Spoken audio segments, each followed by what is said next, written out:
All right, so we are back. Yes, Anna, you wanted to respond to Sharat's point about genetic mutations and humans who no longer remain humans. That was in conjunction with the point we were making that nature seems to return in several of these eco-dystopian texts, where once humanity is either reduced to nothing, non-entities not in control, or decimated in large segments of the Earth's territories, and nature comes to reclaim it. But you had something to say. Go on.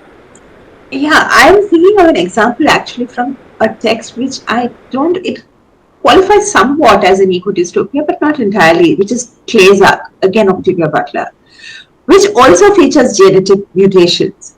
Except that over here, because one, Earth is anyway gone for a toss, and as always, there are all these marauders who are wandering over the landscape, and that's also one of those features. Like you said, when you said landscape, you always have thugs and hooligans who will be wandering around, and they will have access to some fuel, some ammunition. They also will have access to some food, and this we see also in McCarthy's Road, where you have people who have holed up in houses, and they are also doing certain other things, which I want to come back to later on as well.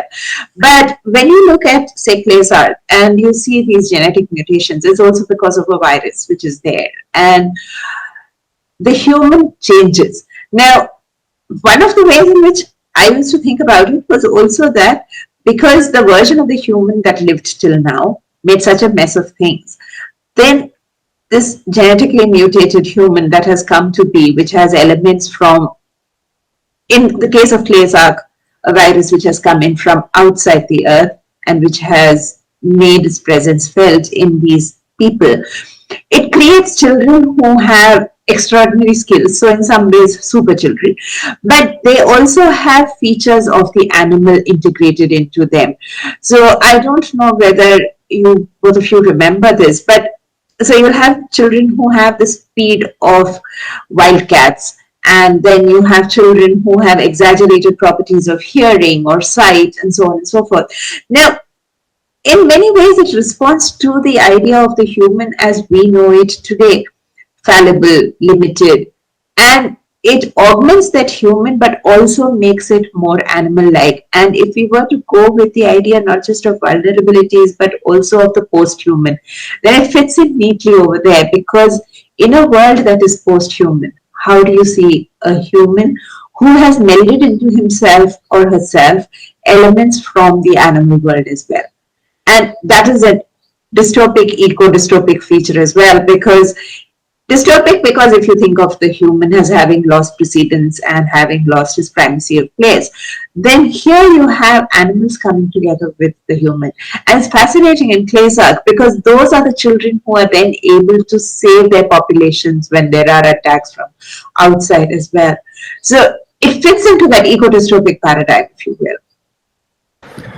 Yeah, that's quite interesting, because also the question is, why do we assume human evolution will continue the way it is up to this point? That the future of human evolution does not necessarily mean we cannot merge with other species.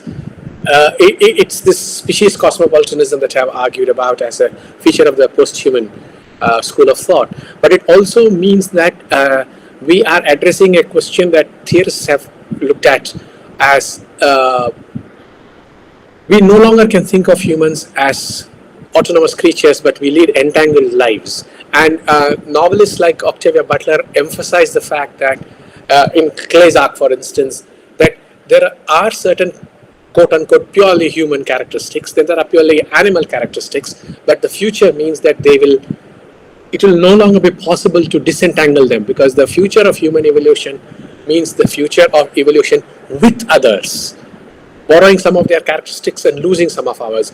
Whether that is actually a dystopian vision or a utopian one remains open to question, but Sharat might have something to say on that.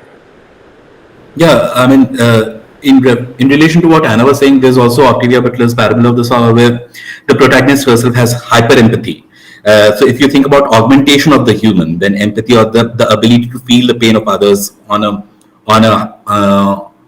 a scaled up basis, that is something that we find there. I was thinking about the moral dimension of this, because if you look at the road, what we see is a form of resilient humanity. And humanity, I'm using it not just in terms of the biological characteristics of human beings as a species, as we have known so far, liberal humanism and that kind of anthropocentrist ideology. But if you think about the fact that while there is so much devastation, and while there's, and I think I'm anticipating or stealing from Anna's point over here, there's cannibalism around. There is a possibility of some people eating up children to survive. On the other hand, so that would be pedophagy, I think is the technical term for this. On the other hand, there's so much tenderness and affection in this father-son relationship, and they're archetypal characters almost, right? Because the man and the boy are never named, so they become almost representative or emblematic of the last remnant of humanity in terms of the father-son relationship, and that being one of nurture and ethic of care. So while the father looks out for, and looking is very central to the entire novel, he's always looking through the binoculars also. He's also caring for and caring for the child also cares back. So it's also a relation of reciprocity, where he says that I'm not going to drink the Coke alone, you will have to partake of it. So those little elements of something that is a remainder from the residue from the older world, not just in terms of the material science that we were talking about. So the fact that they have that shopping cart that they use, almost like an anachronistic referent or a material reminder of what the world used to be, and could be also a hint at the excesses of consumerism, if that becomes a kind of an icon for that. But what remains or what survives is also this form of resilient humanity, which is to do with caring for the child and the child caring back for the parent, in opposition to or in contrast with a general landscape where there is the possibility of people eating one another up. So I thought the moral dimension or the ethics of care is also something that we might be able to relate to, in addition to what we are looking at in terms of the bodily or the sensory changes that take place in the category of the human. But it's also interesting to have the child there, because the dystopian novels also think in terms of continuity, where, for example, the father is dying, clearly is ill, or let us expand it to other texts. The older generation on the verge of death is sick, etc., etc. And the question of the human race not continuing becomes more and more important. I'm thinking of novels like P.D. James's Children of Men, and the question, even in the Dan Brown, which is not actually an ecodystopian novel, Inferno, where sterility has been induced in the human race through a virus. It's a population control mechanism, etc., etc. But in all those cases, the worry is about the human race continuing, and hence the child becomes central. And Anna mentioned Clay's arc before, but there also the children are important. They're absolutely crucial. At the heart of it is how do you take care of the child? So the point about care is wonderful, what Sharat said, but it's also something to do with the child is the father of the man, the child is the marker of continuity, and things like that. Over to you, Anna. Yeah, so we are talking about the child, we talked about the father, and then there is, of course, the question of the woman in all of these dystopias, because there's, of course, the iconic Handmaid's Tale, Atwood's big one over there. But in recent years, I think about the last 10 years, there has been a particular flurry of dystopias which feature worlds wherein reproductive rights are severely curtailed for women, as in the Atwood story. And the control over a woman's reproductive biology is in the hands of either men or other women. And how, in that context, children are seen as, of course, continuity and all of that, but there are also hardly any children left. So I've been reading some of these, and there is this one called the Carnival Army, which begins with this world, dystopic, eco-dystopic as well, where the world has changed completely. People are no longer able to reproduce as easily as they seem to have done in past eras, and so on and so forth. But also that the government controls who will reproduce at what time, and who are the kinds of people who should be reproducing, etc. The interesting part over there is that the women set out to build their own commune. So they escape from this very dystopic world, and they have their own little farm high up out of reach. It's also, of course, an armed, guarded setup. Men are invited occasionally, but they do not form part of the commune. And over there, what happens to the child? Because the child, like you people said, is of course about continuity. There is the ethical notion of care for the child. But what happens also, and this is something that actually all the ecodystopias also feature, that women are always prey in them. Everybody is prey, but women are particularly prey, right? So if you remember, the parables, which Sharad also referred to, which we spoke about earlier as well. So in the first parable, even as Lauren is walking, there is always the fear that the marauders, the thugs, they will take away the women. They also take away young boys. So we are back to the idea of the child and the woman, the vulnerable, the particularly vulnerable, if you will, in an eco-dystopia, or a dystopia for that matter. Yeah, and the question of reproductive rights and the control over the woman's body as becoming a state enterprise, which would be, say, the state of in Handmaid's Tale, which is where much of this originates. So the rights over the body, the rights over reproduction, and the rights of what progeny you might produce. And this is particularly poignant scene in Handmaid's Tale, where I think it's Offred who says, yeah, and there'll be family pictures, but we won't be a part of them. So the idea of the family where the woman has been literally, quote unquote, used to ensure the continuity of the family and is still not part of the family. But Sharad, would you have something to add to that? Yeah, so I was thinking about how, if we were to think about the Handmaid's Tale, the text that both of you just referred to, there is a notion of the declining rates of fertility, and that is seen as a specifically gendered problem. So it is the women who are considered to be barren and not men who are sterile. And if a man is supposed to be sterile, it's spoken about in hushed tones. It's not out in the open. So we see that there is that idea of a certain natural degradation in what is assumed to be a biological feature of the humans as a species, the capacity to reproduce, and that then is located in the gendered human body, specifically the female human body. So the natural or the degradation of natural characteristics is then located in the woman's body. So the woman's body becomes a site and the product of such perceived degradation.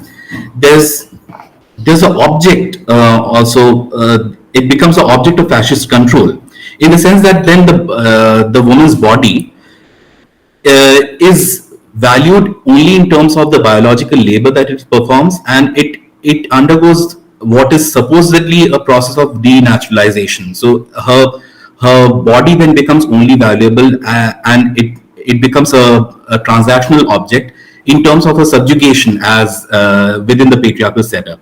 So we see that if natural degradation is something that we see as being symptomized in the woman's body, then it is also something that can be brought back within the patriarchal economy as a product that can be utilized. So there is a re-socialization and a renaturalization of the woman's body, within quotation marks, because then it is seen differently.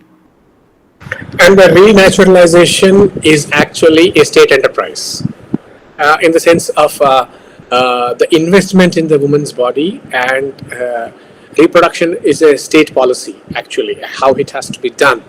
But in most of these eco-dystopias, therefore, the question of eugenics actually comes back in a certain way. This is actually eugenics being returned to us in a slightly different, modified form, but essentially saying that the state will monopolize and control who can give birth and into what kind of children should be allowed to continue. So continuity is, of course, a major theme. The problem is that the next generation that comes in, the progeny in such texts, will be inheriting an earth which is more or less unlivable, and where they begin afresh. So what does that suggest? That it suggests going back to point zero, more or less, where technology is lost, agricultural practices have been abandoned, we no longer have fuel, all the things that made humanity and civilization what it is have been erased or eroded or are just plain unworkable anymore. So in that case, when the children appear on the scene, so to speak, this is the world they inherit. So is that a kind of optimism also being inscribed into what is otherwise a severely dysfunctional, non-functional world? If I may. So when we think of these worlds that these children inherit, and if you think about Gilead and Edwards Gilead, where these children who are born are going to be still functioning within this world, and her sequel to that, The Testaments, wherein she had children who grew up within that regime, encultured within that, indoctrinated within that, and learning only that way of life. But there are also the other ones where these children who grow up in these ecodystopias find that even their lives are severely curtailed, liable to be ended abruptly. And I think Pramod might have read this. This was an old Neil Schusterman book called Unwind, which was also located in an ecodystopia. And it was about how children who don't fit in terms of their ethics, morals, their conduct, their attitudes, after a certain age, and they're allowed to grow till they are, I think, 18 or 15, I forget now, but they're allowed to grow up to a point, and then they can be unwound for their body parts. Each of their body parts will be taken out and they can be given to other people whom they will fit better.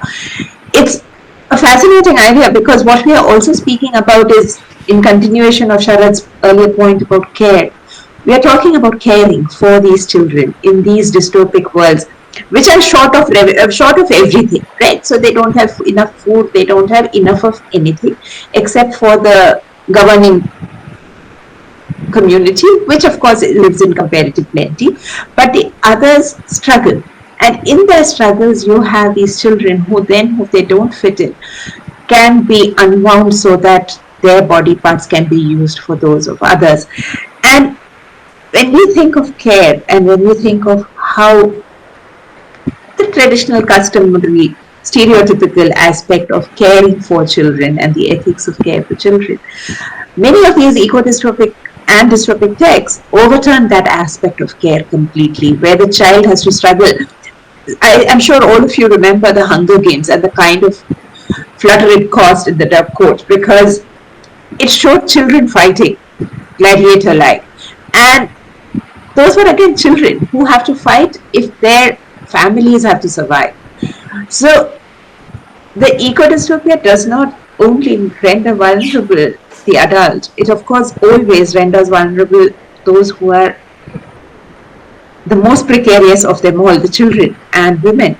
And many of these dystopias are focusing upon the fact that children who are seen as deviant from the dominant modes of being do not deserve to live. And the Unwind text made this particularly gruesome because they showed this happening. Children being operated on, kept conscious till the end, and operated on so that they could then be broken up into individual parts. Pramod's eugenics carried to its logical extreme in one sense, that even after... Yes, and you are selecting them. It's actually a selection process, isn't it?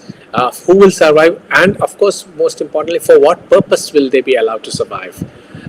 It is also to do with a very odd turn to eugenics, because this is also kind of commodification, their body parts. And the best example would be Never Let Me Go, of course, which is not actually speaking either sci-fi or eco-dystopia. It's dystopian, because it's science fiction without the science in many ways. And there too, it's the commodification and commodification of the human form, the human body, the human body parts is now a more or less legal enterprise by the state, which is also the case with The Handmaid's Tale, because trafficking in organs, organ transplantation is not illegal, because it is part of the state policy to ensure that people stay alive. And so on and so forth. So that's quite interesting, because if you think, as you can see, we have moved quite a bit from species cosmopolitanism to this. But Sharad, would you have anything to say to Anna's point about children and care, which she extended, in which she extended your point? Yeah, so I was also thinking about Never Let Me Go, Ishiguro's cult novel. And we see that it's taken, of course, to its logical extreme, where these kids, when they grow up, they also try to find the original, so to speak, who they have been cloned from. And the idea of the family then, I mean, even if you're derived from, in a certain biological sense or a scientific sense, from a parent, you do not necessarily have that parent-child relationship. In fact, it is conspicuous by its absence, the fact that these children grew up in a kind of an orphanage type setting. We also think about the terms that are used, the language itself. So the organs are harvested, or these children, so the term that is used in Ishiguro's text is harvesting.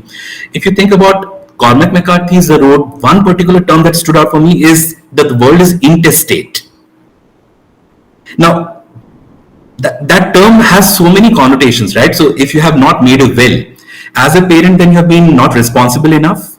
Also, it could imply that there's nothing to leave behind, which is why you have not bothered to make a will. What do you leave behind is also important then. What kind of world will these children inherit? So that particular term, it just stood out for me in the entire book. What does it then mean to not leave a will, to not have something to leave behind? Because what you had is anyway completely lost. So if we were talking about memory also, right? So he's aware of the fact that his child, the boy, will never experience the world that he remembers, that this is a completely different world, and he will not live into the world that this child will grow up in, if he does grow up. He's trying very hard to ensure that he's not killed or eaten up. But then we see that this idea about being intestate works at so many levels then, in terms of parental responsibility as well as in terms of what you leave behind. Yeah, and the educational possibilities of this.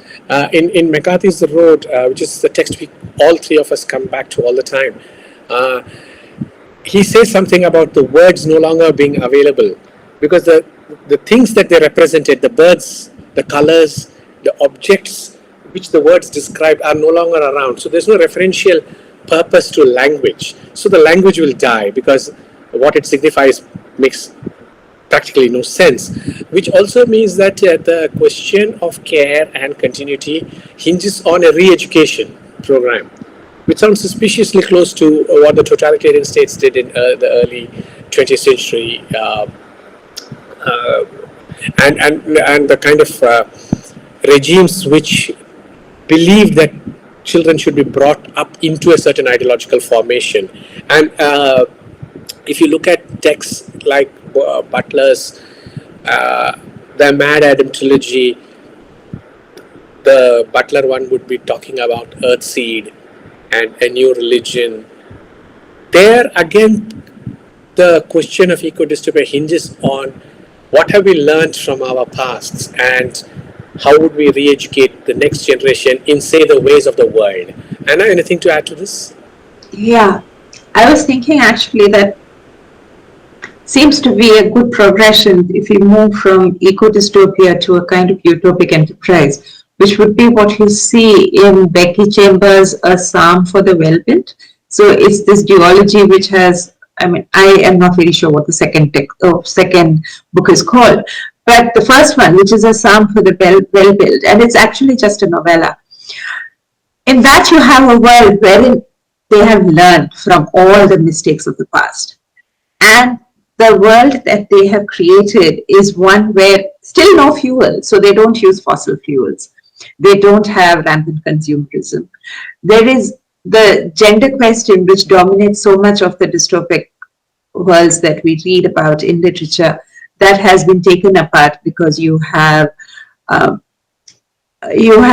these pronouns at work, so you can have he, she, it, they, and you can pick your pronouns, so you're not limited. Fluid gender identities are made par for the course. There is a return to an earlier, less industrialized world. So you do have things like 3D printers, but you also have the simple farming life, and you have the return in large parts of the world. They are kind of, not maybe fenced off, but they are restricted. You cannot build there, you cannot live there. They are given over, given back to the wild.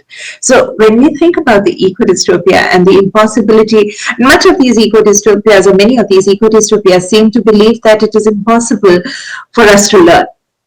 But Becky Chambers' duology also tells us that there is the possibility of learning, and learning to live in simpler, more humane ways, more eco-friendly ways, so that the world and you flourish together.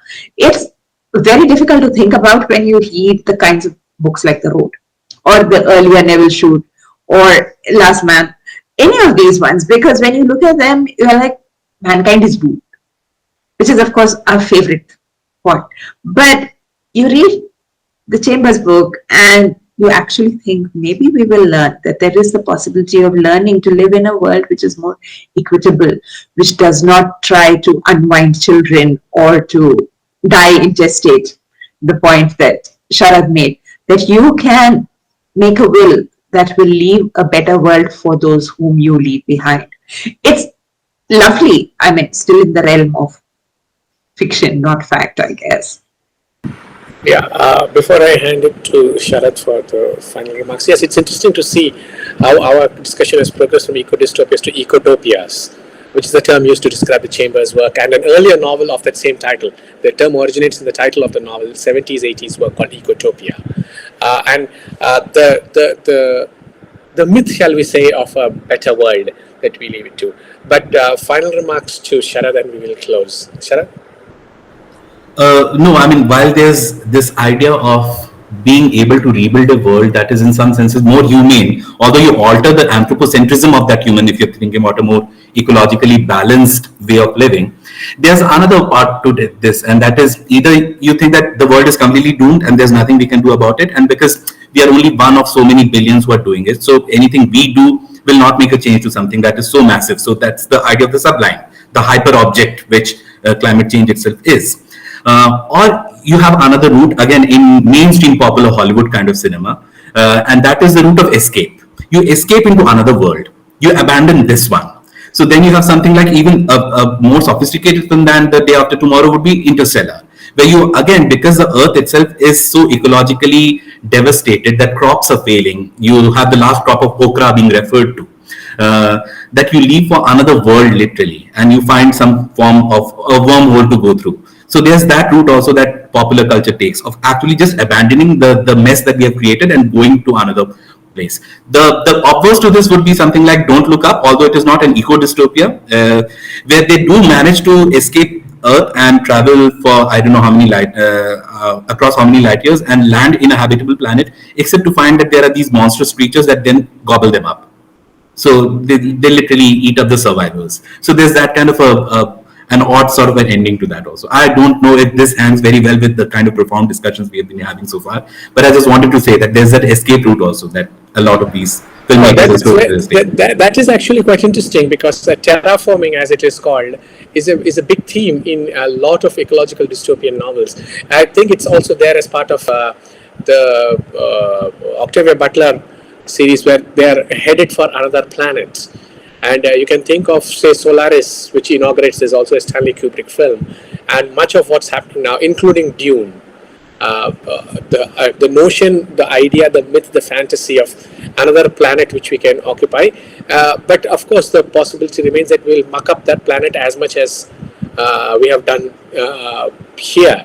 So thank you both for some fascinating discussion, moving from eco-dystopias to ecotopias. I'm going to stop recording here now. Okay, thank you.